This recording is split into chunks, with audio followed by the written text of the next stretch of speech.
Baik, alhamdulillah, Bismillahirrahmanirrahim. Assalamualaikum warahmatullahi wabarakatuh, Bapak Ibu. Selamat malam, salam, Om Swastiastu, Namo Buddhaya, Salam Kebajikan, Rahayu, Rahayu, Rahayu. Puji syukur kepada Tuhan Yang Maha Esa, kita bisa berjumpa di pertemuan ketiga. Tetap semangat Bapak Ibu. Ini pesertanya 38, tapi mungkin karena transisi ada yang ibadah, jadi mungkin nanti akan nyusul. Baik Bapak Ibu, sebelum kita mulai, alangkah baiknya kita berdoa menurut agama dan kepercayaan kita masing-masing. Berdoa mulai.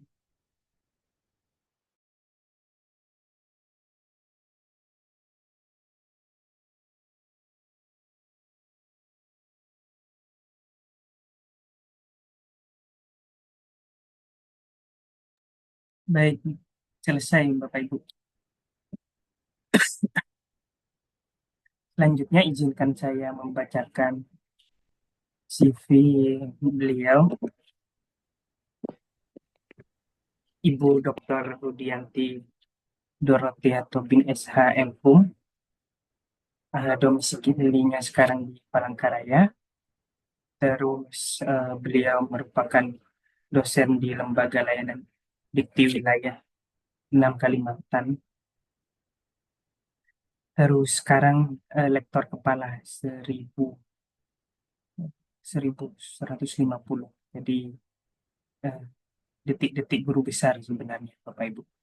Selanjutnya S1 beliau dari Hukum Keperdataan di Fakultas Hukum Universitas Padjadjaran Bandung. Selanjutnya S2-nya di Fakultas Hukum lagi di Hukum Bisnis di Universitas Padjadjaran Bandung. Terakhir S3-nya di Universitas Brawijaya Malang di Fakultas Hukum di jurusan Hukum Ekonomi Bapak Ibu. Linier di Fakultas Hukum semua.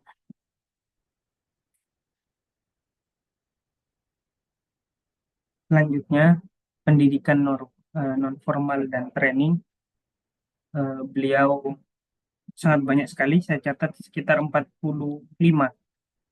Jadi uh, Tridharmanya sangat aktif sekali. Ini pecutan bagi kita sebagai dosen agar terus produktif. Gitu. Terakhir ada webinar internasional hak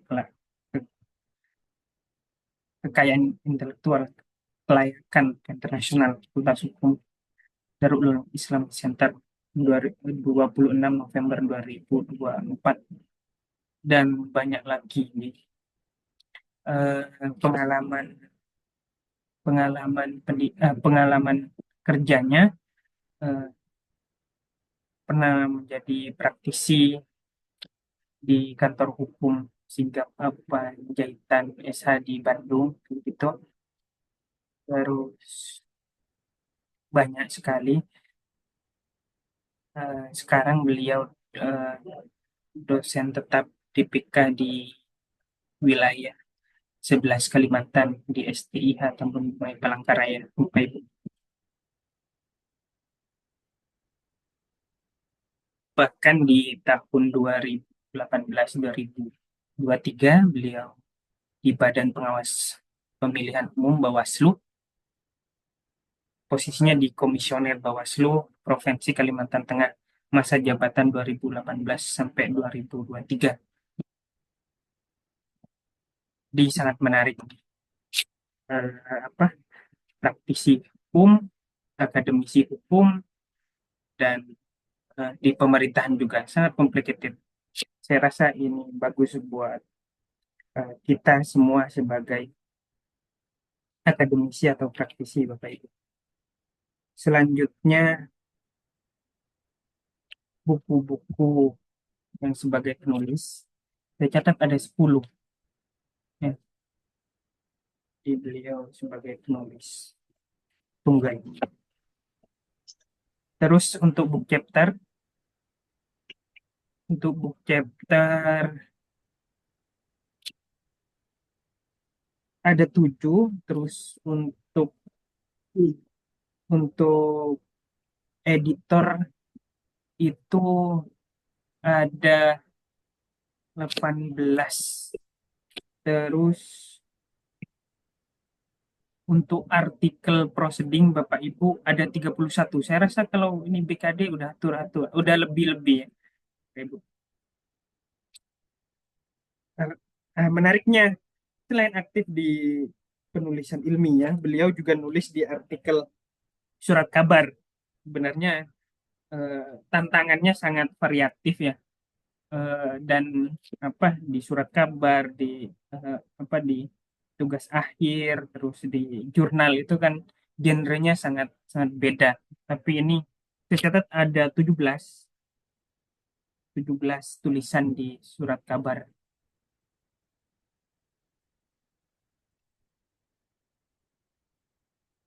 Surat kabar. Selanjutnya di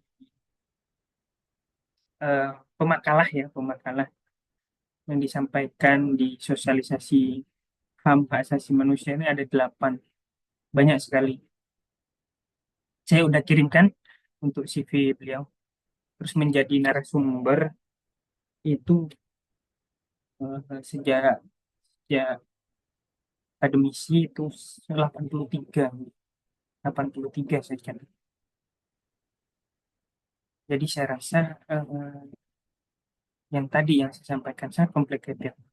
Plus tadi kalau kita di borang ataupun di apa di akreditasi reviewer jurnal, nah, beliau reviewer jurnal juga di beberapa jurnal di Bapak Ibu ini ada sekitar 9. Terus eh, pengalaman memberi keterangan ahli ini ada 24. Jadi sangat complicated. Dan kalau pengalaman di bidang komputer juga lengkap, ditambah juga eh, disertasinya diselesaikan dengan baik, dengan cepat, dan dengan bagus kayak gitu, Bapak Ibu. Mungkin itu pengantar dari saya kepada beliau, Ibu Dr. Ludianti. Waktu dan tempat saya persilahkan, Ibu.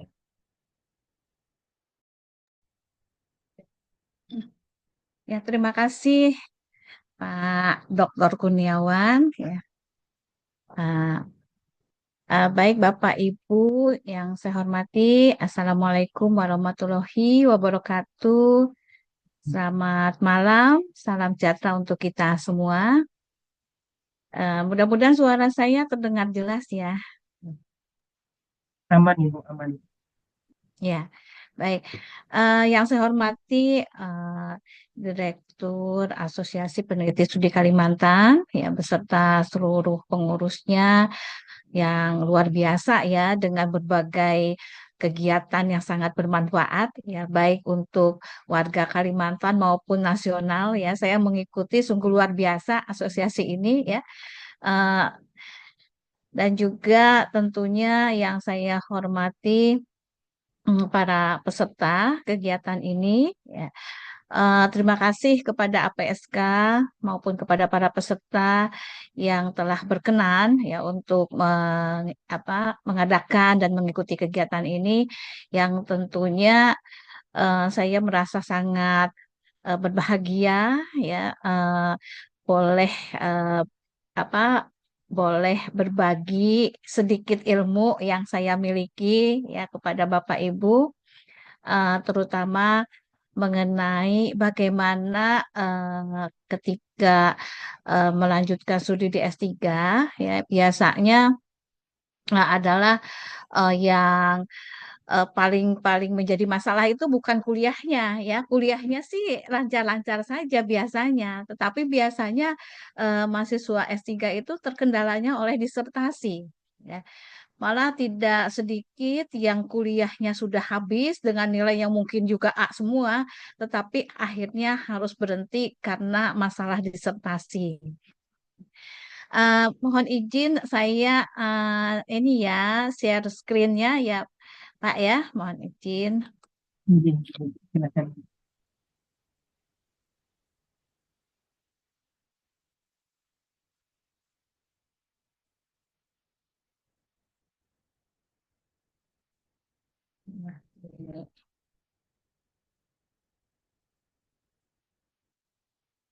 Ya, eh, baik Bapak Ibu yang saya hormati, ya saya eh, tadi sudah diperkenalkan bahwa saya bernama Rudianti Dorothea Tobing, ya. Mungkin kalau melihat dari dari apa? Eh, dari nama saya, ya, dari nama saya, mungkin Bapak Ibu akan apa? Melihat bahwa saya ini orang Batak, gitu ya. Eh, Memang saya orang Batak, tetapi saya lahir dan besar di Bandung, ya. Lalu saya juga sudah hampir 25 tahun ini di Palangkaraya. Kalau memang kelihatannya mungkin logat-logat Batak saya agak berkurang, ya mohon maaf. Ya sudah mengikuti apa logat-logatnya orang Sunda, orang Dayak, ya. Eh, ya, baik Bapak Ibu, sebelum saya menyampaikan ya mengenai disertasi, mungkin ini sedikit riwayat saya, ya. Jadi Bapak Ibu, saya ini S2, ya, saya lulus tahun 2002, ya. Pada saat saya S2 itu, pada saat ujian tesis, saya memang ditawari untuk langsung S3, ya, di Universitas Pajajaran. Tetapi pada waktu itu karena anak-anak saya masih kecil, lalu saya juga apa tidak bisa ya pisah dengan keluarga, ya. Akhirnya saya menunda untuk melanjutkan S3, ya. Dan itu keinginan yang begitu dalam untuk melanjutkan S3 itu harus saya tahan karena saya fokus untuk membesarkan anak-anak saya, ya. Nah, ketika anak-anak sudah mulai dewasa, ya belum dewasa sih, ya masih SMP, ya, tapi sudah besar. Saya kemudian tahun 2011, ya 2011, eh, ada pembukaan S3, yaitu kelas kerjasama antara Universitas Brawijaya dengan Universitas Palangkaraya, ya khusus untuk Fakultas Hukum. Nah, jadi saya berpikir kalau saya daftar ke situ, ya tentu saya tidak meninggalkan keluarga, ya. Nah, lalu saya mendaftar, ya, mendaftar di S3 itu, ya. Dan perkuliahan itu dimulai bulan September, ya. Memang sebelumnya ada matrikulasi, ya, tetapi untuk perkuliahan untuk semester 1 itu dimulainya bulan September tahun 2011, ya. Jadi cukup lama jarak antara saya lulus 2002 sehingga 2011, ya, ada 9 tahun saya tidak melanjutkan studi. Nah, eh, kemudian ya perkuliahannya itu dilakukan di Palangkaraya. Ya, jadi dosen dari Malang itu mereka datang ke Palangkaraya, ya, untuk mengajar kami mahasiswa S3 yang ada di Palangkaraya. Ya. Nah, ini sampai setiga semester perkuliahan dilakukan di Palangkaraya. Nah, ketika kemudian berakhir 3 semester, ya, maka kami mahasiswa diwajibkan mengikuti ujian prakualifikasi, ya. Ini seingat saya itu bulan Februari 2013, ya. Nah, pada saat ujian prakualifikasi itu, ya, kami harus sudah membawa proposal disertasi, ya, proposal disertasi, dan itu dipresentasikan di hadapan penguji. Jadi ada 3 orang penguji, ya, pada saat itu, dan semua wajib untuk mempresentasikan eh, proposal, ya, yang proposal yang belum belum dibimbing, gitu. Jadi ya proposal masih sangat mentah, gitu. Nah, kemudian ya, alhamdulillah puji Tuhan pada saat ujian prakualifikasi saya boleh lulus, ya. Dan yang membuat saya bahagia, ada 3 orang penguji pada saat prakualifikasi itu, eh, mereka langsung menyatakan meminta untuk menjadi promotor dan kopromotor. Ya, jadi promotor saya itu Profesor Suhadiningsih ya, pada saat itu menguji saya. Lalu kemudian kopromotor saya itu Pak Dr. Sehabudin yang saat itu menjadi dekan Fakultas Hukum Universitas Brawijaya. Ya, dan juga Bapak Dr. Bambang Winarno. Nah, jadi pada saat prakualifikasi, beliau-beliau menyatakan kesediaannya untuk menjadi promotor dan kopromotor. Jadi saya pun tidak lagi memilih atau menunggu ya untuk ditunjuk promotor dan kopromotor.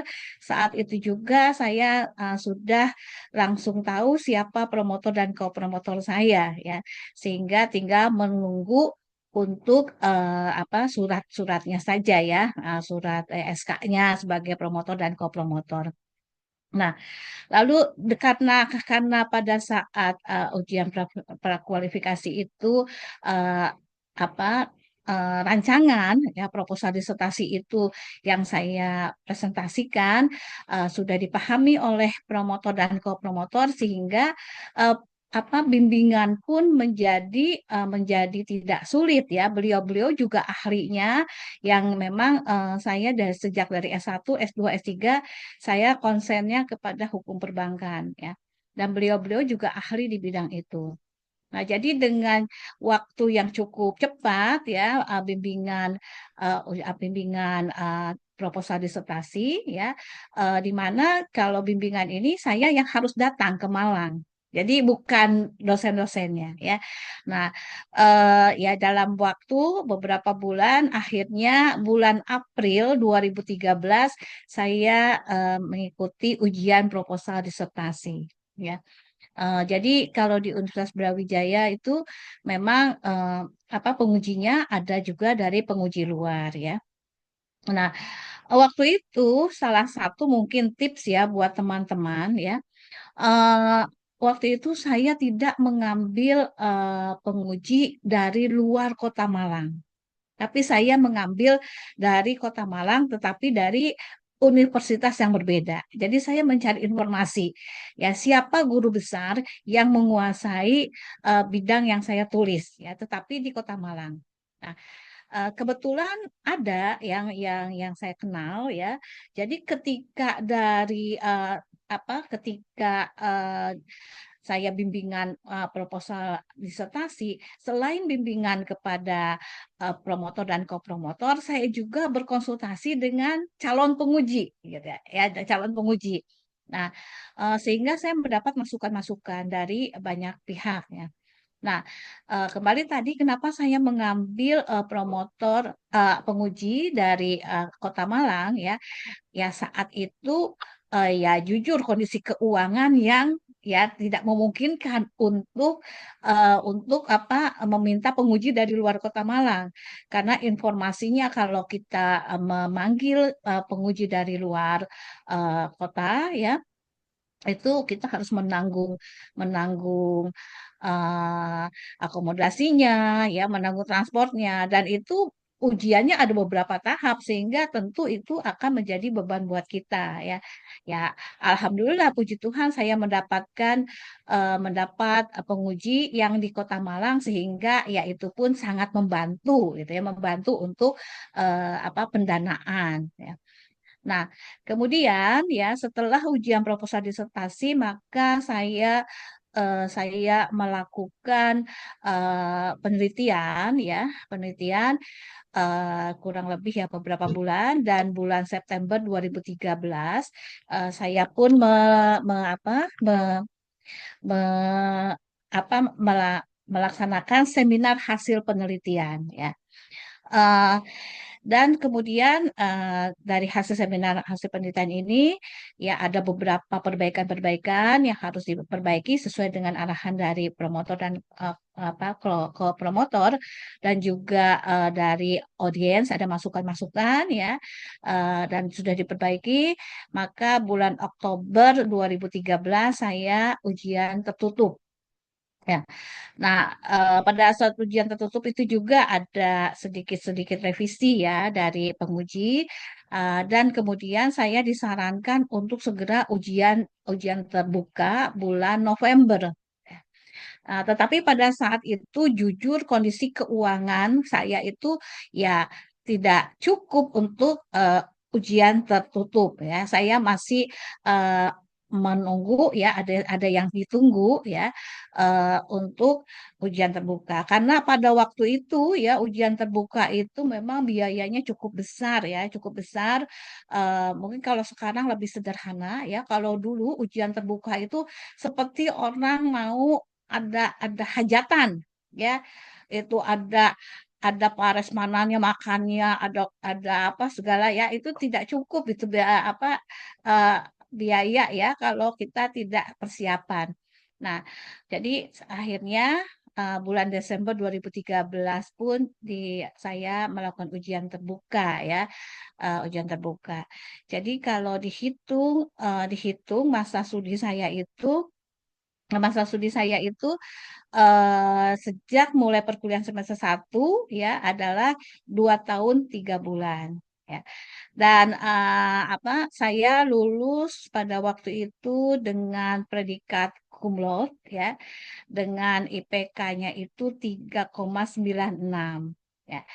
Ya, ini jadi kalau ada yang bertanya kepada saya, ya gimana sih kok bisa seperti itu? Ya, pertama, gitu ya, pertama tentu ini bukan karena kehebatan saya, tetapi ini semua karena anugerah Tuhan yang pasti ya. Ini kalau Tuhan tidak berkehendak kan tidak terjadi. Jadi artinya yang pertama adalah ini karena karunia Tuhan. Yang kedua juga gitu ya, karena ini ada beberapa trik ya, ada beberapa trik Bapak Ibu ya. Ketika saya memulai perkuliahan ya, ketika saya daftar S3 ya, lalu ada tesnya ya. Dan di tes ini juga biasanya ditanya ya oleh pengujinya, eh, sudah siap nggak mau meneliti apa. Nah, waktu itu saya memang masih bingung gitu mau meneliti tentang apa, menulis tentang apa gitu ya. Tetapi kemudian saya bilang saya akan melanjutkan tesis saya. Ya, jadi tetapi tentu tidak sama dengan tesis saya ya. Eh, Lalu ditanya maunya kemana? Nah, saya belum juga. Mungkin nanti sambil kuliah saya punya gambaran. Jadi saya memang waktu S2 itu saya tentang kredit sindikasi. Lalu ke S3 saya ngambil lagi kredit sindikasi. Mengapa saya mengambil tema yang sama? Saya berpikir bahwa ya saya pertama saya menyukai untuk menulis tentang kredit sindikasi. Yang kedua, saya cukup menguasai tentang kredit sindikasi. Yang ketiga, saya sudah punya referensi-referensi ya sebagian tentang kredit sindikasi. Hanya kemudian saya bingung ini mau ngomongnya tentang apa di S3 gitu ya. Nah, kalau waktu S2, saya bicara tentang likuidasi yang waktu itu memang lagi ramai ya likuidasi bank. Lalu saya bicara tentang bagaimana akibat hukumnya apabila bank peserta sindikasi itu dilikuidasi. Nah, kemudian ketika saya mau disertasi, saya bingung nih kredit sindikasinya mau dibawa kemana gitu ya. Ini dan kemudian setelah pada saat saya kuliah, saya ini mungkin termasuk salah satu mahasiswa yang rada-rada nekat ya gitu. Jadi ketika saya kuliah, setiap ketemu dosen yang memang saya tanya dulu sama waktu itu sekretaris prodi ya, Pak, yang dosen yang menguasai yang tentang kredit perbankan itu siapa? Lalu dibilang ini.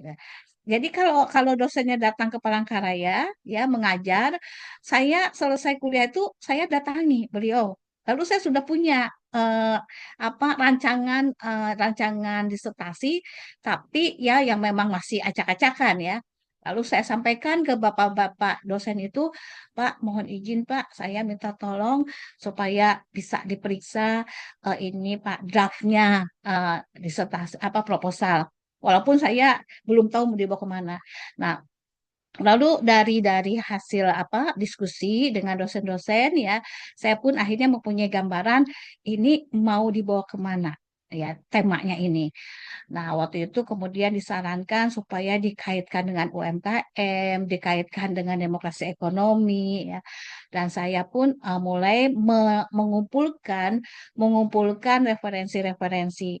Lalu pada saat liburan semesteran, ya saya izin dari kampus untuk ke Bandung, ke Jakarta, ya, untuk melakukan apa namanya itu ya, studi ya untuk mengenai originalitas ini apa penelitian. Saya datangi perpustakaan-perpustakaan kampus-kampus yang besar yang memang dan saya cari apakah itu ada nggak yang mirip dengan yang akan saya tulis ya.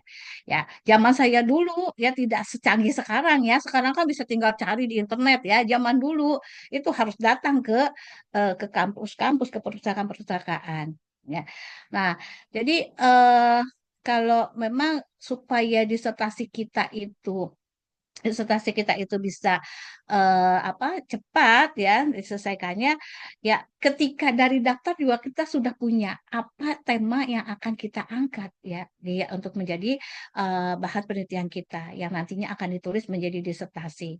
Kemudian jangan malu untuk kita menulis ya walaupun kita tidak tahu misalnya belum paham bagaimana, buat saja draftnya ya dan konsultasikan dengan dosen-dosen.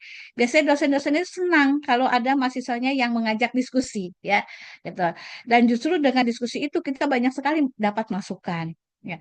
Dan itu saya lakukan selama 3 semester kuliah. Itu saya terus diskusi dengan dosen-dosen ya, tidak satu dua orang, tetapi setiap yang saya kenal, yang tahu, yang latar belakangnya ilmunya sama dengan saya, selalu saya konsultasikan. Ya. Nah, jangan sampai ya mengapa ada mahasiswa S3 yang mungkin lama ya menyelesaikan studinya, biasanya lamanya itu bukan karena tidak lulus mata kuliah, tetapi lamanya karena disertasinya. Ya. Kenapa lamanya? Karena dia itu keasikan kuliah sampai sudah mata kuliah selesai, dia masih bingung juga menulis tentang apa. Ya. Nah, ketika kemudian dianya punya ide untuk menulis tidak cocok dengan promotornya, ya, atau misalnya dia terkendala oleh referensi, ya. Nah, akhirnya timbul rasa enggan untuk melanjutkan. Nah, itu yang menjadi salah satu penyebab mahasiswa S3 itu banyak berhenti yang disebabkan karena kesulitan dalam disertasinya. Ya, nah itu. eh, nah, saya izinkan ya untuk mungkin karena saya latar belakang hukum, kalau boleh juga saya menjelaskan apa sih gitu ya disertasi itu, gitu ya. Oke, eh, ya. Apa itu karya ilmiah ya? Eh, Mungkin Bapak Ibu sudah tahu ya bahwa karya ilmiah itu terdiri dari dua kata yaitu karya dan ilmiah. Ya. Nah, sebagaimana kita ketahui bahwa ilmu itu adalah pengetahuan yang telah teruji kebenarannya. Telah teruji kebenarannya melalui metode-metode ilmiah. Ya. Dan ilmu itu pada hakikatnya adalah pengetahuan ilmiah. Jadi apa yang dimaksud dengan karya ilmiah? Ya, karya ilmiah itu adalah hasil atau produk manusia, ya biasanya dalam bentuk tulisan, sekalipun tidak hanya itu, atas dasar pengetahuan, sikap, dan cara berpikir ilmiah. Jadi kalau Bapak Ibu memang ingin disertasinya itu cepat ya selesainya, sejak awal perkuliahan Bapak Ibu juga harus bisa ya mempunyai sikap dan cara berpikir ilmiah ya.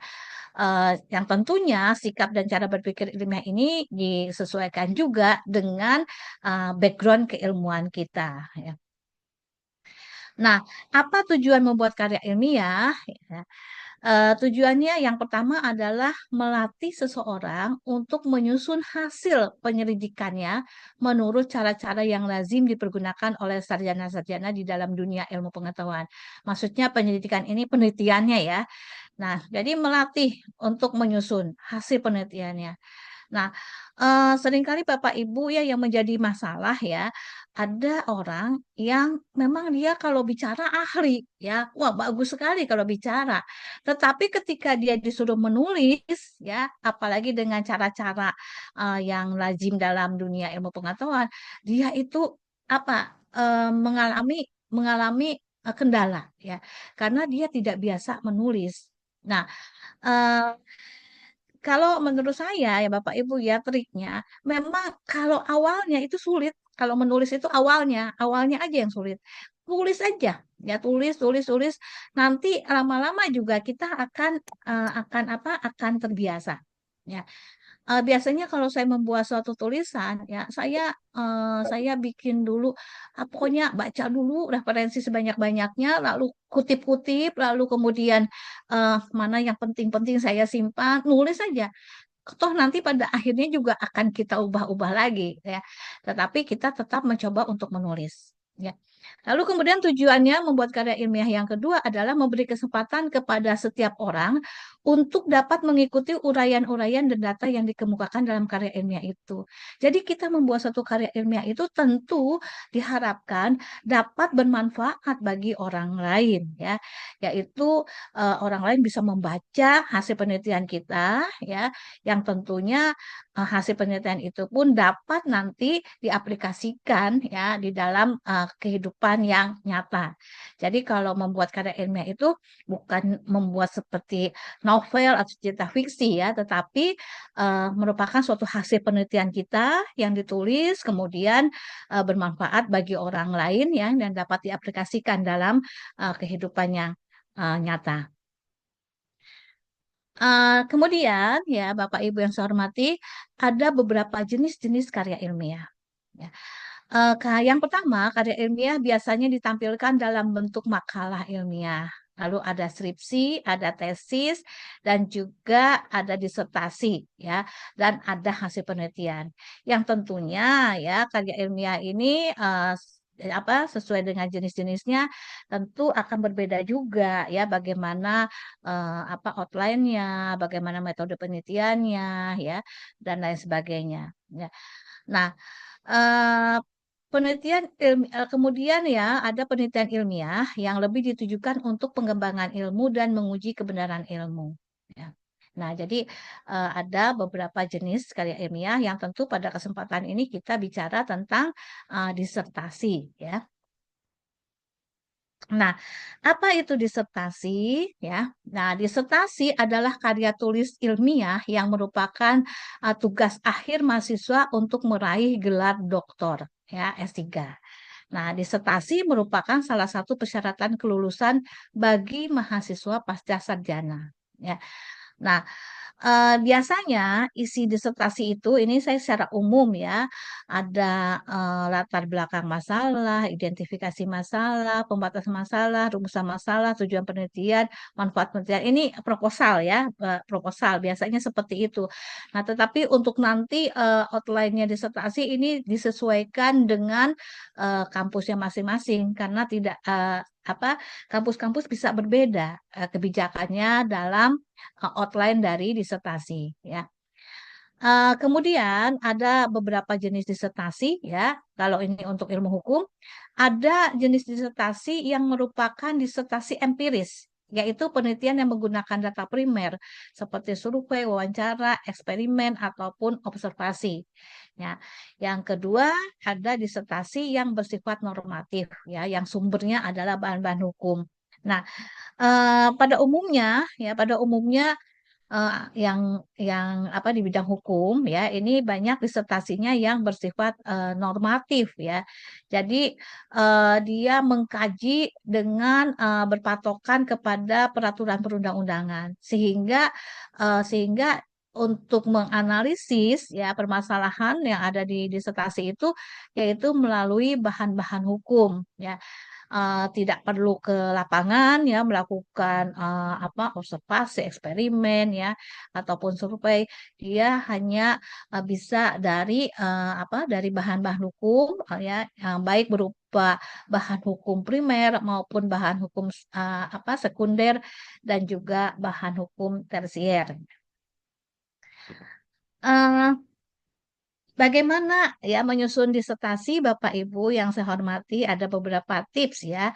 Tentu yang pertama ya, ini kita harus dulu yang pertama itu kita harus tahu apa topiknya apa, temanya apa ya. Nanti dari tema itu kita kerucutkan lalu menentukan masalah dalam disertasi. Ya. Nah, ada tiga segi untuk mengukur kelayakan suatu masalah penelitian. Yang pertama, dari segi keilmuan, masalah harus jelas kedudukannya dalam struktur keilmuan yang sedang dipelajari. Ya. Lalu yang kedua, dari segi metode keilmuan, masalah penelitian harus dapat dipecahkan melalui langkah-langkah berpikir ilmiah atau metode ilmiah. Lalu yang ketiga, dari segi kepentingan dan kegunaannya, masalah penelitian harus disesuaikan dengan kepentingan mahasiswa sendiri. Ya. Nah, ini jadi kalau di dalam ilmu hukum ya tentu harus ada masalah ya. Biasanya masalah itu bisa dikatakan sebagai kesenjangan antara dasolen dengan dasein ya. Nah, ada tiga masalah di dalam ilmu hukum. Yang pertama adalah kekosongan norma, yang kedua kekaburan norma, yang ketiga adalah apa konflik norma ya. Nah, itu bisa dijadikan sebagai salah satu kita pilih mau masalah yang mana ya. Tetapi untuk mengukur kelayakannya ini harus melihat dari tiga segi ini ya, segi keilmuan, segi metode keilmuan dan segi kepentingan. Nah, jangan sekali-kali kita menentukan masalah dalam disertasi itu hanya karena keinginan kita. Oh, saya suka nulis ini, gitu ya. Terus ngotot mau nulis itu, tetapi kemudian ternyata sangat terkendala ya oleh misalnya referensi ya yang tidak mendukung atau ternyata juga sudah masalah itu sudah tidak tidak apa ya apa istilahnya out of date ya sudah tidak lagi yang sekarang sedang hangat dibicarakan gitu ya sudah ini ada ya ketika dia menentukan masalah dalam disertasi kemudian ternyata pada saat dia sudah hampir selesai disertasinya peraturannya berubah ya peraturannya ini menjadi masalah lagi sehingga dia lama lagi untuk menyusun disertasinya ya karena dia harus mengkaji dari aturan yang baru lagi. Ya, ini juga harus dipertimbangkan seperti itu ya. Nah, kemudian ya ada beberapa kriteria masalah ya. Yang pertama itu masalah harus jelas, terbatas dan menarik dari minat si penulisnya atau penelitinya ya. Jangan merumuskan suatu masalah yang yang akhirnya terkesan melebar ke sana kemari ya, tapi harus jelas, harus terbatas dan tentu menarik minat dari si penulisnya. Ya, nah lalu kemudian pada hakikatnya masalah itu bersifat teknis dan situasional. Ya, nah situasional artinya bergantung kepada situasi. Mungkin pada situasi tertentu masalah tidak terbatas, artinya harus menjangkau banyak hal. Nah, dalam ilmu sosial, tidak mungkin suatu masalah itu terisolasi dari masalah yang lain, tetapi selalu berkaitan. Ya, demikian juga tidak selalu masalah itu menarik untuk dipecahkan, tetapi perlu dan penting untuk diteliti. Ya, itulah sebabnya disebut situasional. Ya, kalau dalam ilmu hukum, ya ada kalanya ini ilmu kita mau meneliti ilmu hukum, tetapi tidak seperti pakai kacamata kuda, hanya dari sisi ilmu hukumnya saja, tetapi juga terkait juga misalnya dengan ilmu-ilmu yang lain. Misalnya disertasi saya harus menguasai masalah ekonomi, ya pembangunan ekonomi, masalah demokrasi ekonomi. Nah, jadi selalu ya permasalahan itu juga bisa dikaitkan ya dengan hal-hal lain yang di luar memang misalnya ilmu hukum itu ya. Nah, eh, Bapak Ibu yang saya hormati, ya seringkali kesulitan dalam menyusun disertasi itu di mana sih kita ya untuk mendapatkan masalah itu ya atau masalah ya. sumber masalah ya bisa kita dapatkan dari membaca buku dan hasil penelitian orang lain. Ya, sekarang sudah enak Bapak Ibu ya, sudah ada ya jaringan internet yang luar biasa. Kita tinggal duduk manis, ya jari bermain, sudah kita berselancar, mau cari buku apa, mau cari hasil penelitian orang lain itu sangat memudahkan kita ya. Apalagi ada grup WA Bapak Ibu ya, di situ namanya grup berbagi e-books ya. Itu ada 2 grup ya, karena grup yang satu sudah penuh, anggotanya 1.000 lebih.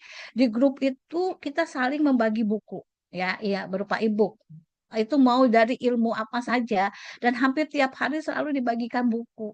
Nah, kalau Bapak Ibu yang sedang S3 ya menyusun disertasi, itu masuk di grup itu sangat-sangat membantu Bapak Ibu. Ya. Nah, jadi ya yang pertama sumber masalah itu membaca buku dan hasil penelitian orang lain. Ya.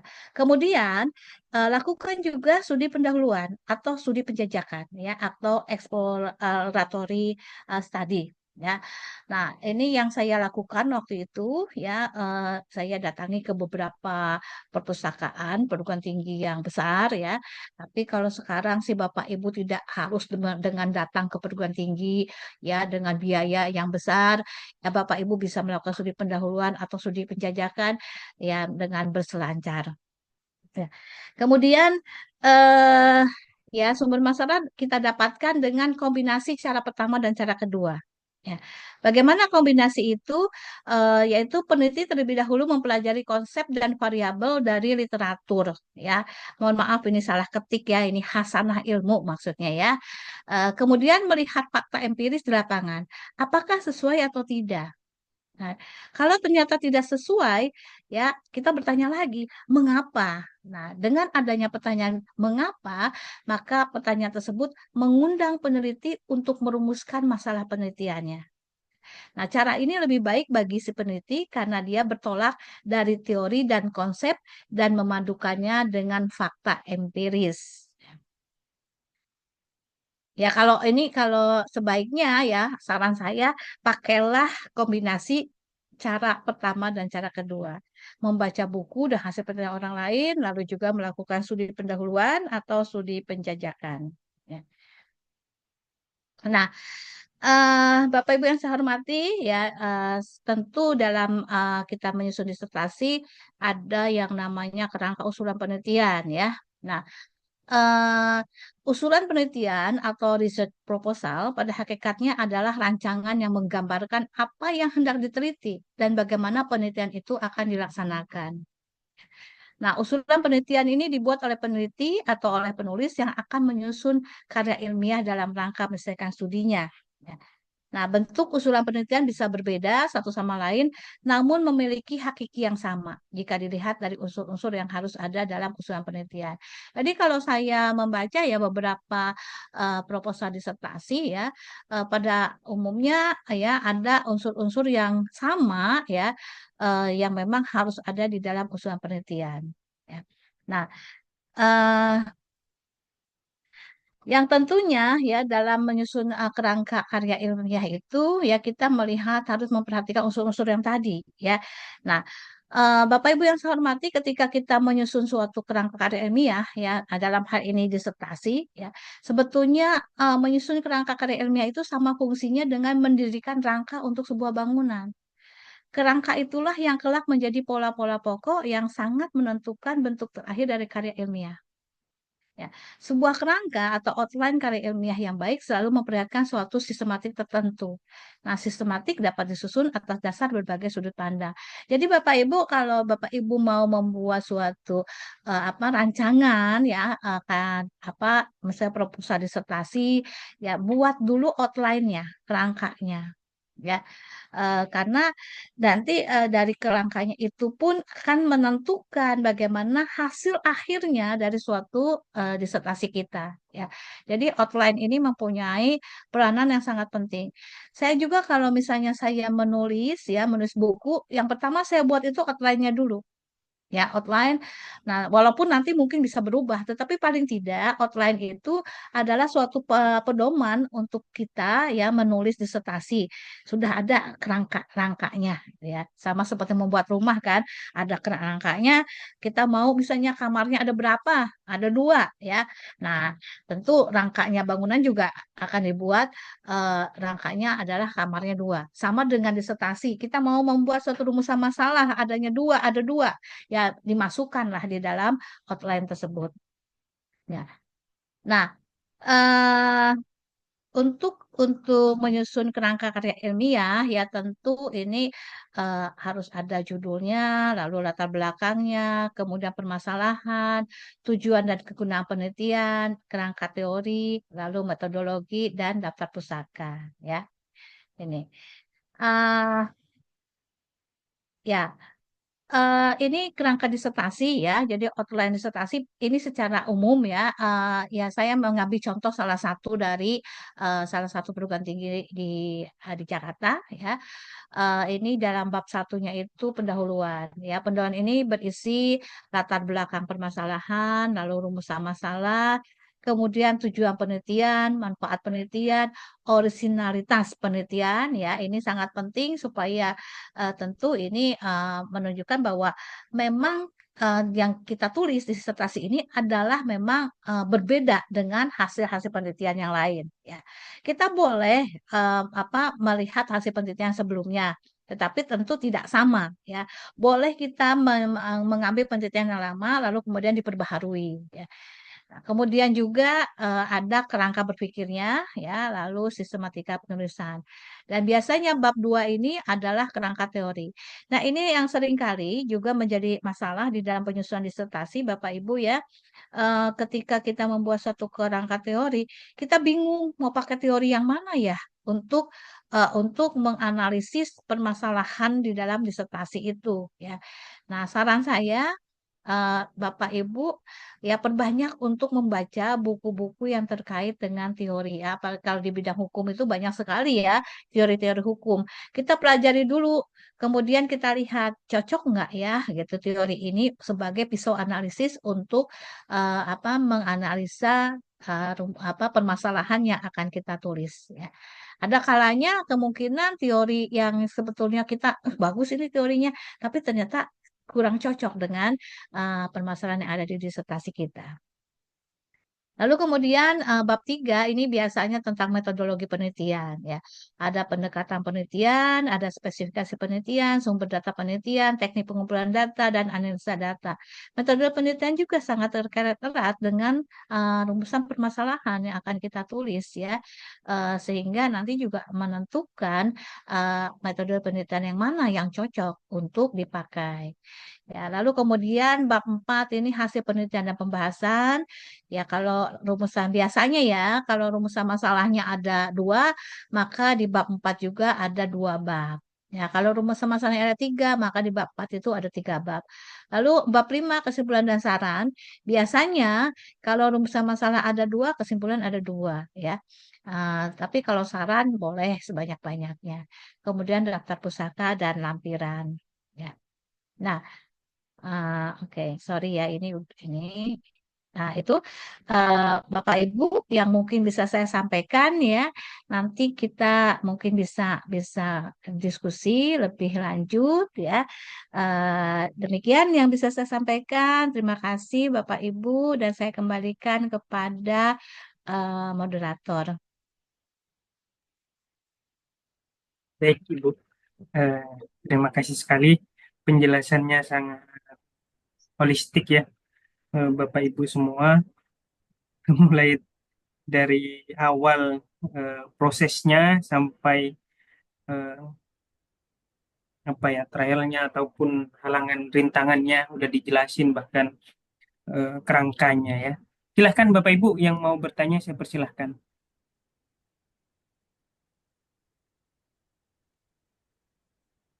Ibu Sarakara Kurdi bisa langsung disampaikan.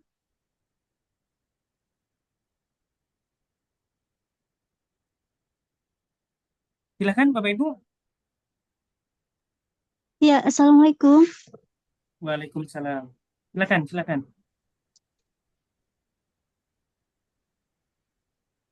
Iya, Bu. Mohon penjelasan dan arahan atau pengalamannya Ibu. Ada beberapa hal yang ingin kami tanyakan. Misalnya, yang pertama, misalnya terkendala pada data lapangan yang terbatas dan kemudian tidak memungkinkan lagi untuk mencari data kembali atau menambah data kembali. eh, eh, adakah saran dari Ibu bagusnya seperti apa gitu? Kemudian yang kedua, kalau misalnya dalam kadang kayak sebagai PhD atau doktoral menghadapi burnout atau procrastination atau menulis itu mandek gitu. Nah, mohon tips-tips efektif Ibu dalam menulis disertasi ke dalam misalnya seminggu berapa jam waktu yang dihabiskan atau sehari sebaiknya menulis disertasi itu jam berapa efektifnya. Itu mohon pengalaman Ibu juga. Dan yang ketiga, mohon penjelasan lebih detail lagi, Bu, terkait kerangka berpikir yang bagian pendahuluan tadi. Mohon penjelasan dari Ibu. Dan juga untuk ke kerangka teori, berapa banyak efektifnya teori yang digunakan untuk disertasi secara umum ya, Bu, ya. Itu, Bu. Ya, Silakan Bu Dokter itu. ya. Baik, terima kasih ya pertanyaannya luar biasa ya. Ya, saya mencoba menjawab ya.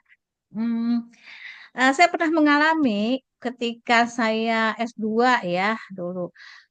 Saya mengalami kesulitan untuk data-data ya, gitu data-data yang ternyata pada saat itu sih masih sangat-sangat apa sulit ya dapat datanya ya. Saya harus datangi ke Jakarta, ya saya datangi beberapa bank untuk mencari data berapa jumlah yang kredit sindikasi, ya, lalu berapa yang dilikuidasi, dan ternyata bank itu juga belum tentu mau memberikan data itu kepada kita, ya, dengan berbagai alasan, katanya, oh ini ada rahasia bank segala macam, ya.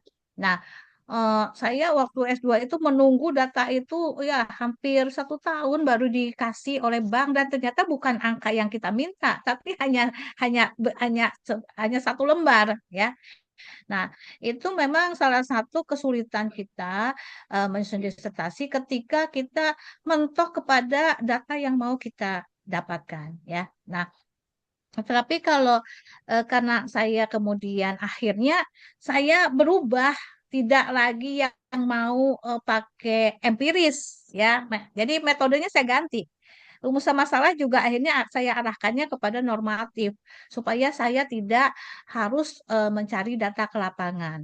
Ya, jadi kalau misalnya memang menemukan kendala adanya apa kita mentok datanya ya kita bisa sesuaikan dengan apa rumusan permasalahan kita ya yang tentunya juga nanti akan berubah juga metode penelitiannya ya. Jadi saya waktu itu pakainya metode penelitian yang normatif saja. Ini kalau saya dari sisi hukum ya, itu pengalaman saya di bidang hukum.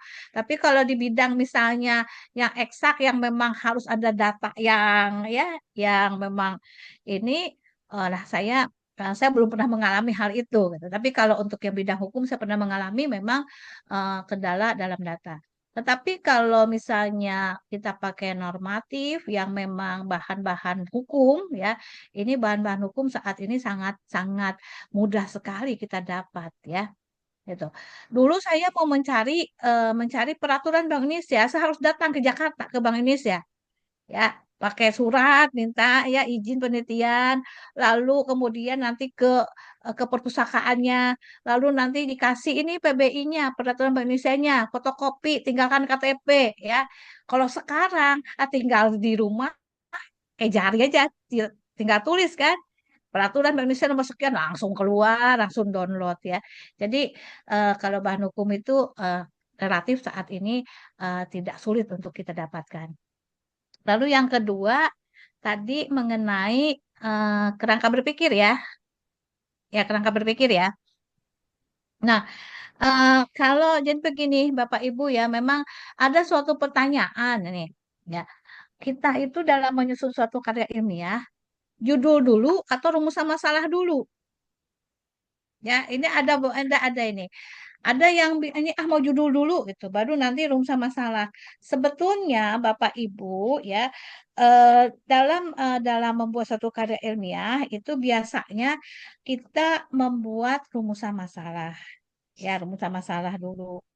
Nah, di dalam membuat suatu rumusan masalah itu kemudian eh, nanti dari rumusan masalah itu bisa kita rangkai menjadi sebuah judul.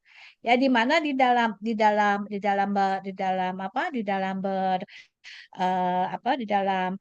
judul itu akan tersirat sebetulnya permasalahan apa yang akan kita teliti, ya. Nah, dari rumusan masalah itu tentu nanti kita mempunyai suatu kerangka berpikir. Jadi patokannya kepada rumusan masalah itu. Jangan nanti kita membuat kerangka berpikirnya itu yang jauh ya atau melenceng dari rumusan masalah. Ya. Jadi usahakan kerangka berpikir itu adalah sesuai dengan rumusan permasalahan di dalam disertasi kita. Ya. Kemudian tadi yang ketiga ya, yang ketiganya apa tadi ya? Eh, apa Kalau tentang kalau mandek Ibu, ya? kalau mandek, kalau apa, apa ya? Tadi kan data ya, data lalu kerangka berpikir, lalu yang ketiga apa ya Bu tadi ya? Eh, Ada tadi ada kerangka, 4 sih pertanyaannya. ada kerangka teori Ibu. Oh, kerangka teori ya, kerangka teori ya. Jadi begini, kan teori itu kan sebagai pisau untuk menganalisis ya permasalahan yang akan kita teliti.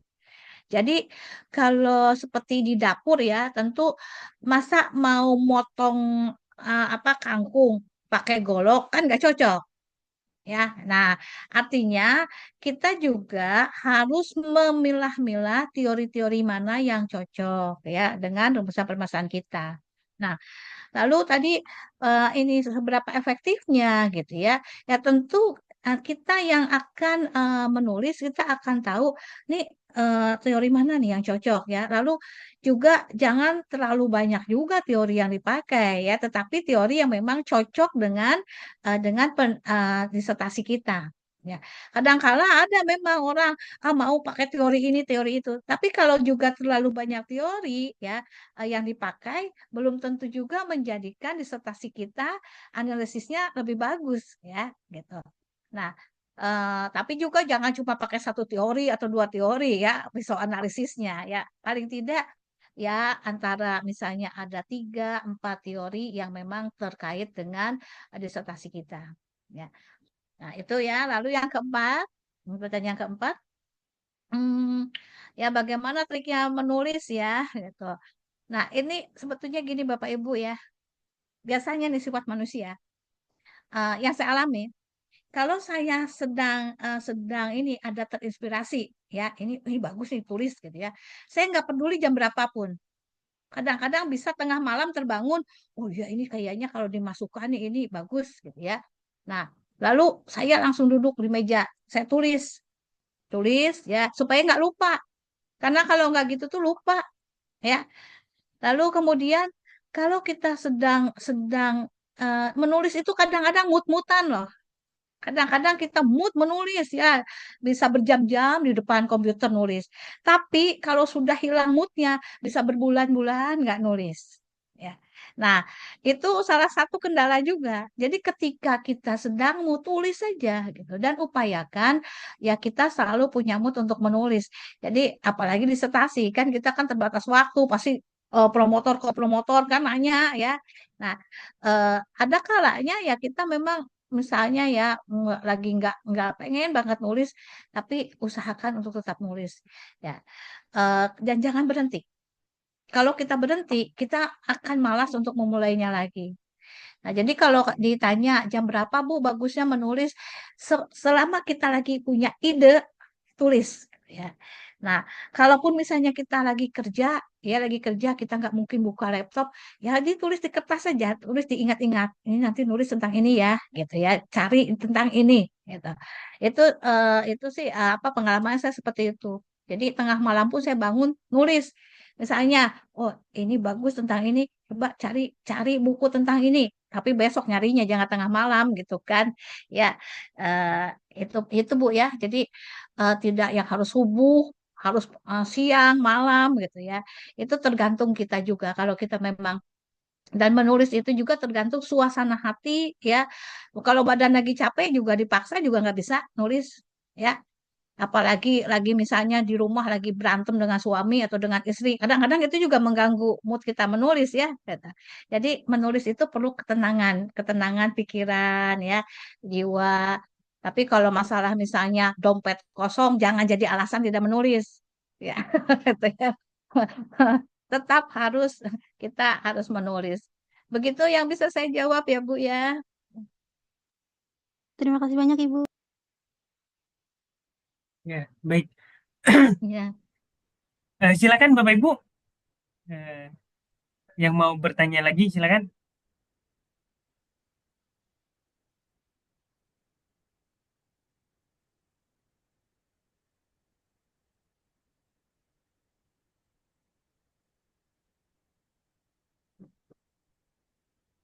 Ya, silakan kalau ada Silakan ini. Bapak Ibu. Hmm. Biasanya Pak Didi mana nih?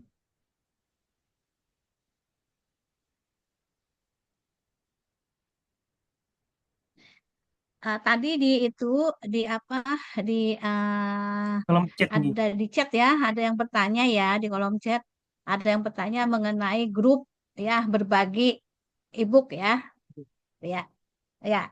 Ini memang masih mungkin banyak yang belum tahu ada grup WA ya berbagi ebook itu memang luar biasa ya di grup itu hampir tiap hari selalu ada yang berbagi buku ya gitu. Nah, ada misalnya uh, kita butuh buku misalnya adakah yang mempunyai buku tentang politik hukum. Nanti ada yang menjawab ya dan siapa yang punya berbagi di situ. Nah, tadi ada di kolom chat yang bertanya minta linknya ya. Nanti eh, saya akan saya mintakan ke adminnya ya. Lalu nanti saya kirim melalui APSK ya gitu. Jadi mau bergabung dan kalau saya lihat di grup berbagi ebook satu itu anggotanya itu sudah ada 1.006 anggota. Nih, masih cukup nih karena maksimal kan 1.025 masih bisa masuk di grup yang pertama. Tetapi untuk memang ada grup yang kedua juga ya.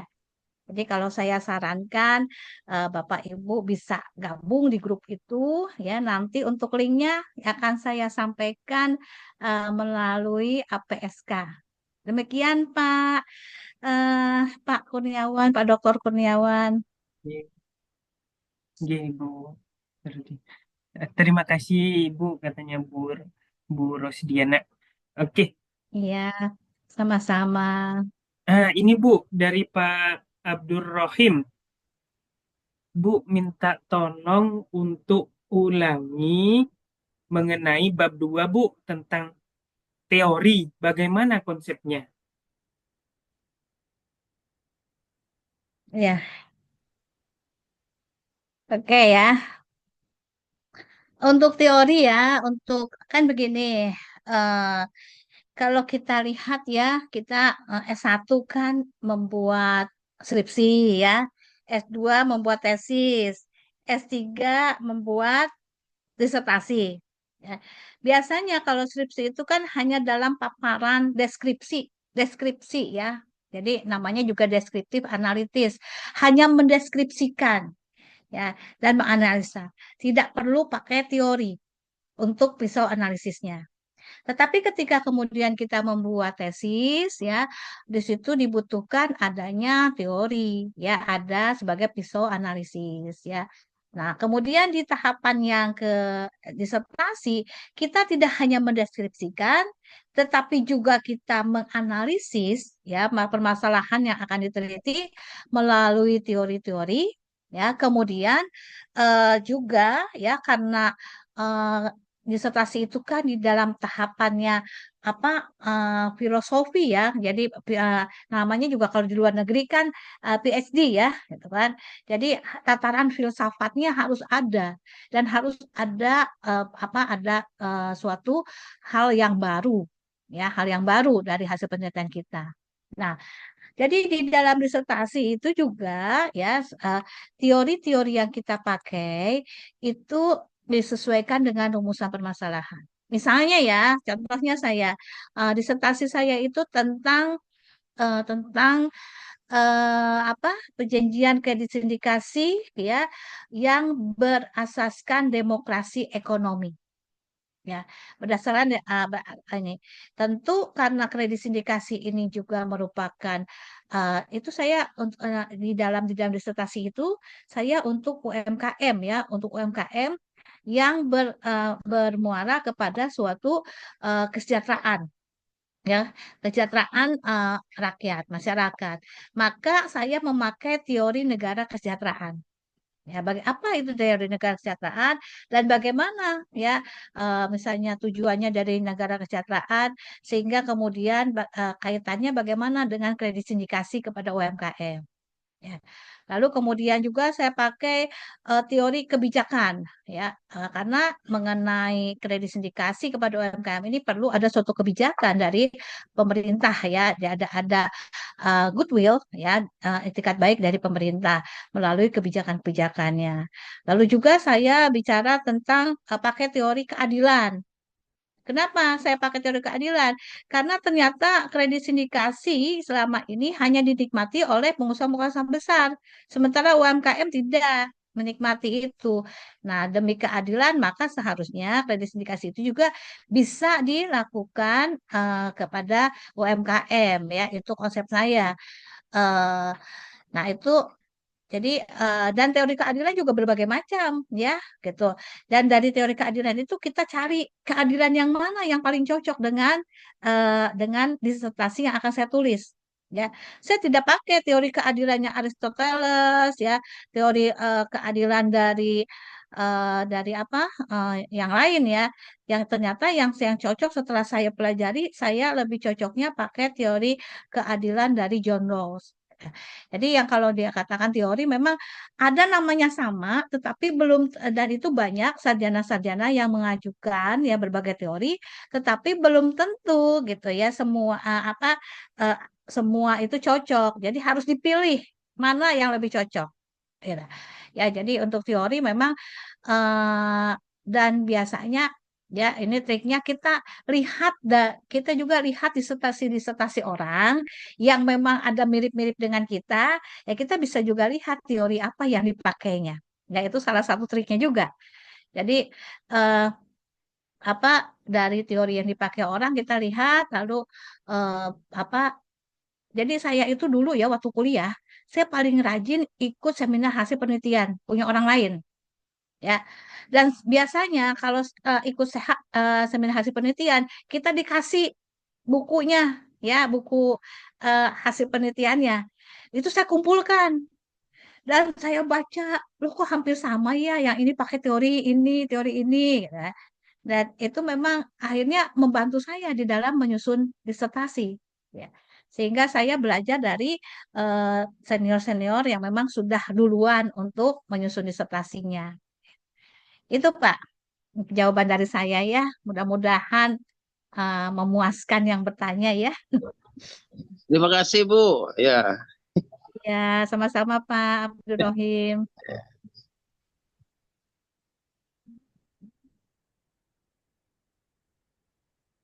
Baik, Bapak Ibu, silahkan kalau ada yang mau bertanya lagi, Bapak Ibu, saya persilahkan.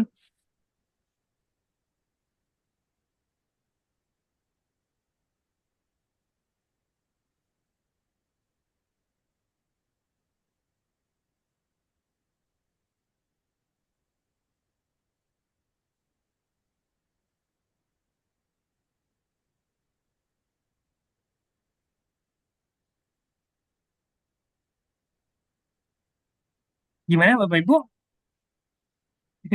Ada lagi pertanyaannya? Ini antara paham dan pusing dengan disertasinya ini. Gimana Bapak Ibu? Atau udah banyak dapat inspirasi?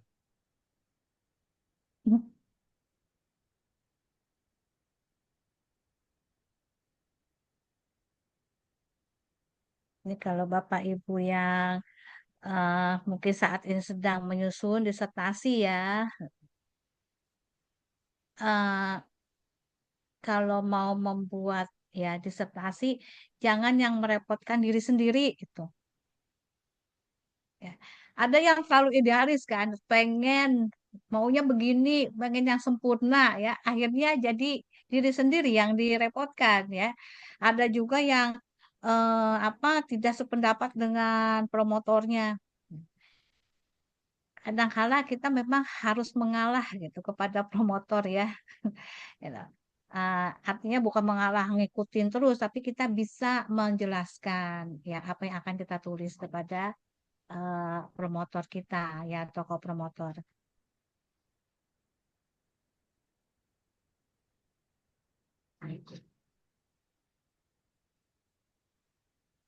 Oke, gimana Bapak Ibu?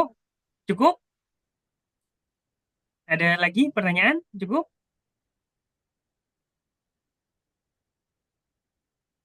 Oke. Wah ini Iya, nanti untuk linknya setelah setelah kelas nggih. ini. Oke. Gimana Di, Bapak Ibu? di Cukup? kolom chat di Nggih. kolom chat ada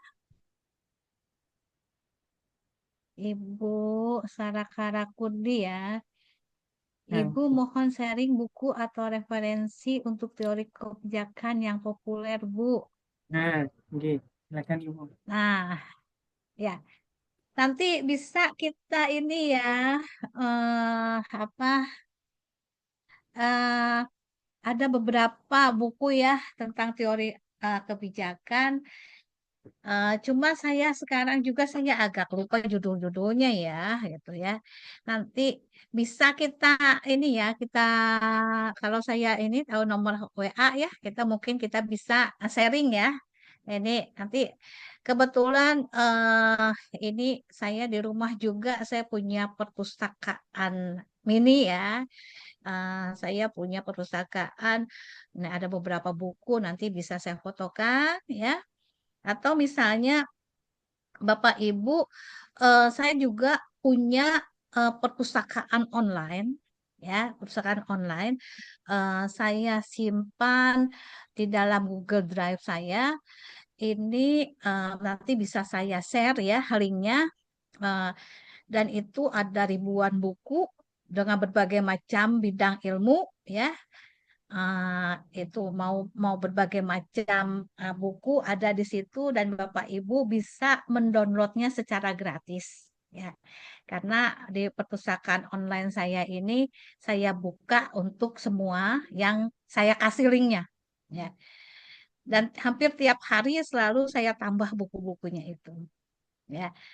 Eh, ini jadi apalagi kalau yang ilmu hukum ada ya mau ilmu apa gitu kan Bapak Ibu untuk sampai ilmu agama pun ada di perpustakaan saya ya.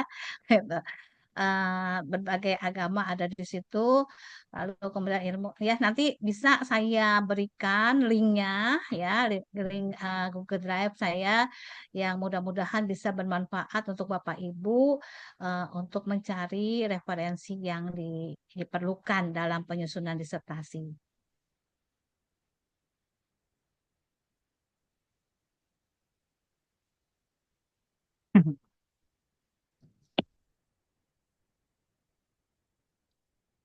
Ya, iya. Oke. Udah nggak sabar mau baca-baca mungkin ini, Bu. Gimana Bapak Ibu? Cukup ya? Cukup nggih? Mungkin itu saja dulu Bu Dr. Rudianti. Selanjutnya closing statement Bu. Mungkin ada yang dari awal sampai akhir ini apa ya? Wejanganlah untuk kita semua. Silakan Ibu. Ya, ya baik. Saya ya mungkin ini teman-teman semua ya yang ikut ini sedang ini apa gundah gulana mengenai disertasinya ya. Gitu. Eh, tetapi gundah gulana itu jangan membuat sampai merana ya. Gitu. Karena tidak ada perjuangan ya, dan tidak ada kita apa hasil yang tanpa perjuangan. Ya. Jadi, tetapi percayalah semua perjuangan kita itu akan menghasilkan yang terbaik. Ya. Nah, dengan salah satunya ya kita tetap semangat untuk menyusun disertasi. Ya. Jangan sampai putus di tengah jalan. Sayang sekali sudah kuliah ya, sudah berapa semester lulus mata kuliah, tapi kemudian harus berhenti karena disertasi ya. Eh, itu harapan saya kepada Bapak Ibu ya, harus tetap semangat. Kalaupun misalnya ini otak sudah buntu ya, ada kalanya kita udah buntu, udah males gitu ya. Nah, seperti saya gitu. Kalau saya menulis, ini lagi semangat tiba-tiba udah otak buntu. Udah itu nggak akan bisa dipaksa. Ya, maka kita refreshing dulu lah. Mungkin kita jalan-jalan dulu kah ya, atau kita tiduran dulu ya.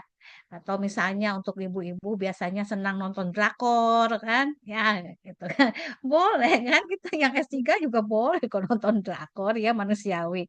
Itu sekedar ini merilekskan pikiran kita. Jadi, tetapi jangan sampai berhenti. Nah, jadi saya hanya itu mungkin ya eh, saran saya pada Bapak Ibu, jangan sampai berhenti menulis disertasi. Karena kalau berhenti sudah untuk memulai kembali itu agak sulit. Jadi apapun di saat kapanpun tulislah apa yang ingin kita tulis. Ya, ini pernah saya punya pengalaman ya yang lucu ya. Jadi saya lagi nulis enak gitu kan. Lalu saya tuh pusing. Saya tulis saja pusing. Pakai tanda merah kan. Ya, pusing gitu. Nanti lagi lanjutkan gitu. Tapi tapi saya kasih tanda ingat ya baca buku ini gitu. Jadi ketika saya buka lagi, ya udah nggak pusing kan, terus ditulis ingat baca buku ini, saya baca buku itu dan buku itu bisa untuk menulis lagi disertasi. Ya, begitu sih ya Pak ya. Ini saran saya kepada Bapak Ibu. Ya. Dan doa saya sukses semuanya dalam menyusun disertasi, ya mendapatkan hasil yang terbaik. Eh, Kalaupun misalnya perlu teman diskusi dengan senang hati, ya kita bisa berdiskusi, ya terutama tentu yang latar belakang ilmu hukum ya. Itu Pak Dokter, terima kasih. Ibu. Terima kasih juga Ibu Dr. Dianti. Eh, Luar biasa di apa masukannya dan wasiatnya untuk para pejuang-pejuang eh, disertasi. Untuk selanjutnya izin Bapak Ibu untuk dokumentasi bisa on cam Bapak Ibu. Izin untuk kita dokumentasi untuk press release.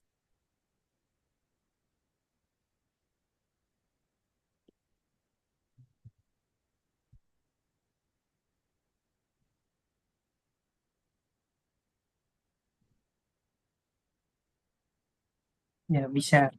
Nah, biar kita bisa tahu Ibu, Bapak, pejuang-pejuang.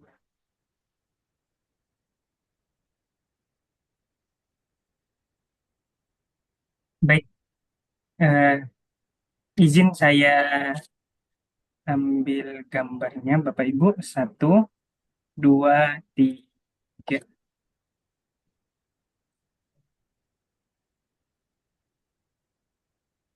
Kali lagi Bapak Ibu. Satu, dua, tiga.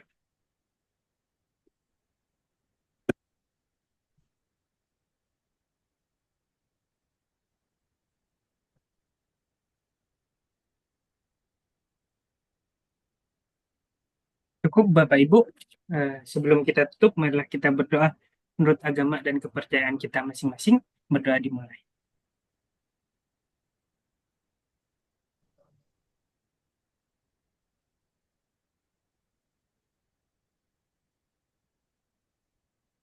Selesai. Terima kasih sekali kepada Bu Dr. Rudianti dan juga semua peserta. Luar biasa perjuangannya. Itu saja mungkin yang bisa saya sampaikan. Selamat malam Bapak Ibu. Assalamualaikum warahmatullahi wabarakatuh. Waalaikumsalam warahmatullahi wabarakatuh. Terima kasih Bu, Ya, Pak. terima kasih semuanya. Sukses semua ya. Tetap semangat. Terima kasih. Saya